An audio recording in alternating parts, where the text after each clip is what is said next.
కృష్ణదేవరాయ గారికి విడుదల రజనీ అంటే కోపం కొంచెం ఎక్కువేనండి, ఎక్కువ కోపమే. ఎందుకో నాకు కూడా కారణాలు తెలీదు, కానీ రకరకాల కారణాలు ఆయనే అనుకుంటాడు, రకరకాల కారణాలు ఆయనకే ఉన్నాయి. సరే, ఎందుకంటే దానికి కూడా కథ ఉంది, అది కూడా చెప్తా. అయితే ఆ కథ ఏంటంటే,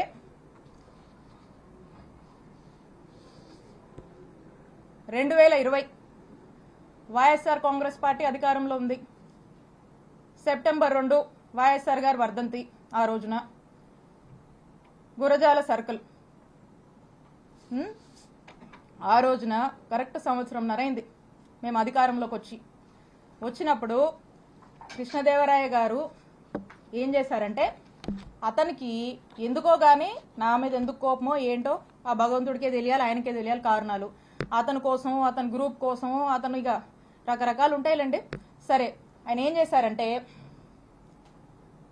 ఈ గురజాల సర్కిల్లో ఉన్నటువంటి పోలీస్ స్టేషన్లో అక్కడున్నటువంటి డిఎస్పీ గారిని, అక్కడున్నటువంటి సిఐ గారిని, ఇద్దరిని కూడా మాటలు చెప్పి మా అధికారాన్ని మా మీదకే వాడి వాళ్ళని, పోలీసులను బ్రైబ్ చేసి నా మీద, నేను మాట్లాడేటువంటి ఫోన్ నంబర్ మీద, నేను వాడేటువంటి నంబర్స్ మీద, మా సిబ్బంది నంబర్స్ మీద, మా ఇంట్లో వాళ్ళ నంబర్స్ మీద ఒక 6 నుంచి 7 నంబర్ల వరకు కూడా కాల్ డేటా తీసే ప్రయత్నం చేశారు.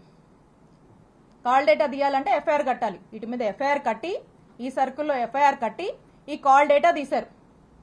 ఇది ఈ రోజున నేను ఎందుకు చెప్తున్నానంటే, మేమిద్దరం ఒకే పార్టీలో ఉన్నాం. ఇది మేము అధికారంలో ఉన్నప్పుడే జరిగింది. అప్పుడు నేను ఎమ్మెల్యేని. అప్పుడు జరిగినటువంటి విషయము నేను ఏ రోజు కూడా ఈ విషయాన్ని చెప్పే పరిస్థితి నాకు రాకూడదనే నా మనసులో ఎప్పుడు అనుకుంటూ ఉండేదాన్ని.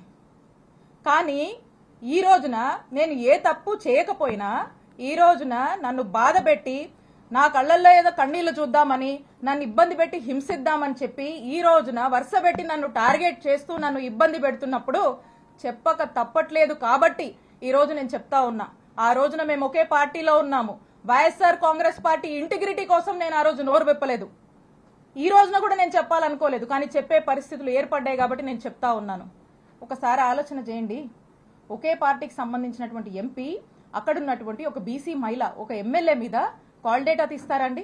కాల్ డేటా అనేది ఒక వ్యక్తి ప్రైవసీకి సంబంధించినటువంటి విషయం. నా ప్రైవసీ అంటే నా జీవితం, నా వ్యక్తిగత జీవితంలోకి రావాలనేటువంటి ఎందుకంత నీచపు ఆలోచన వారికి వచ్చిందో నాకు తెలీదు. నేను ఒక్కసారి అడుగుతా ఉన్నాను, ఈ రాష్ట్రంలో ఇంతమంది అన్నల్ని, తమ్ముళ్ళు ఉన్నారు. వాళ్ళని నేను అడుగుతా ఉన్నా, ఒక్కసారి ఆలోచన చేయండి. మీ ఇంట్లో ఒక ఆడపిల్ల ఉంటే, మీ భార్య అయినా, మీ చెల్లి అయినా, మీ అక్క అయినా, మీ ఇంట్లో ఉండే ఆడవాళ్ళ కాల్ డేటా ఎవరన్నా తీస్తే ఏంటండి? మీకెంత బాధ అనిపిస్తుందండి? మీకెంత కడుపు కాలుద్దండి? అలాగే మీరు కాల్ డేటా తీసినప్పుడు నా కుటుంబ సభ్యులు కూడా అలాగే ఫీల్ అయ్యారు. ఇంత నీచుడా కృష్ణదేవరాయలు అని చెప్పి అందరూ ఫీల్ అయ్యారు. ఇది మా అధిష్టానానికి తెలుసు, మా పార్టీలో ఉన్నటువంటి పెద్దలకు తెలుసు, అప్పట్లో ఉన్నటువంటి మా పోలీస్ అధికారులకు కూడా తెలుసు. కానీ ఎప్పుడు బహిరంగంగా ఈ విషయాన్ని నేను బయటికి చెప్పే ప్రయత్నం చేయలేదు. ఇది జరిగినప్పుడు మా నాయకుడు జగన్మోహన్ రెడ్డి గారికి ఇంత మీన్ మెంటాలిటీ ఉన్నటువంటి ఈ వ్యక్తి ఈ విధంగా నన్ను ఇబ్బంది పెట్టి ఈ విధంగా చేశాడు అని చెప్పి, కాల్ డేటాలు తీస్తాడా అని చెప్పి నేను మా ముఖ్యమంత్రి గారికి షేర్ చేసుకున్నప్పుడు, 4 గోడల మధ్య జరిగినటువంటి విషయం. మా ముఖ్యమంత్రి గారు మహిళా పక్షపాతి, మహిళలంటే ఎంతో గౌరవం, 2 ఆడపిల్లల తండ్రి. ఆ ఇంట్లో ఆ 2 ఆడపిల్లలకు, ఎవరికైనా ఒక మహిళకు జరిగితే, వాళ్ళ ఇంట్లో మనుషులకు ఎలా జరిగితే ఎలా మనం బాధపడతాం, మన విషయంలో మనం ఎలా బాధపడతామో, నా విషయంలో కూడా మా నాయకుడు జగన్మోహన్ రెడ్డి గారు ఆ రోజు అంతే బాధపడి ఇమీడియట్ గా అక్కడ ఉన్నటువంటి ప్రభుత్వ అధికారులకు, పోలీస్ అధికారులకు ఇన్స్ట్రక్షన్ ఇచ్చి ఇమీడియట్ గా నెసరీ యాక్షన్ తీసుకోమన్నారు. ఇమీడియట్ గా నిమిషాల్లో ఆ రోజు ఇక్కడ పనిచేసినటువంటి డిఎస్పీని, ఇక్కడ ఉన్నటువంటి సిఐని పిలిచి పోలీస్ అధికారులు మాట్లాడితే ఆ పోలీసులు ఏం స్టేట్మెంట్ ఇచ్చారండి? Upon the pressure of honourable MP Narasaraopet Lavu Krishnadevarayalu upon his instructions మేము ఇది తీయాల్సి వచ్చింది అని చెప్పారు. నిమిషాల్లో సస్పెండ్ అయ్యారు ఆ పోలీసులు. ఇది చాలా మందికి తెలుసు. ఇదేదో వీళ్ళేదో కట్టుకదల్లి నా మీద ఏమాత్రం కూడా పస లేకుండా సబ్స్టెన్స్ లేకుండా నా మీద ఏదో కేసు పెడితే నేను మాట్లాడట్లేదండి. నేను ఇదిగోండి ఆ ఎఫ్ఐఆర్ కాపీ కూడా ఉంది.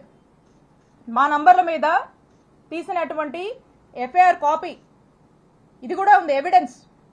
అక్కడున్నటువంటి డిఎస్పీ అక్కడున్నటువంటి సిఐ సస్పెండ్ అయ్యారు. అది అందరికీ తెలుసు. నేనేదో మీలా కట్టు కదలల్లి ఏదో మాటలు చెప్దామని రాలా. ఇది ఇంత నీచమైన నిజస్వరూపం లావు కృష్ణదేవరాయది. అప్పుడు మా నాయకుడు అతన్ని ఏంటయ్యా కృష్ణ ఏంది పని అని ప్రశ్నిస్తే తల దించుకున్నాడు కృష్ణదేవరాయలు. ఆ రోజున కృష్ణ గారు తల దించుకున్నారు. తన తల తీసేసినట్టయింది ఆ రోజున మా నాయకుడు జగన్మోహన్ రెడ్డి గారి దృష్టిలో ఇతను చేసినటువంటి ఈ తప్పుడు పనికి, ఒక మహిళా ఎమ్మెల్యే కాల్ డేటా తీసినటువంటి తప్పుడు పనికి అతను ఆ రోజున మా నాయకుడిలో కృష్ణదేవరాయలు అనే వ్యక్తి మీద నమ్మకం కోల్పోయాడు అతను చేసిన తప్పు వల్లే.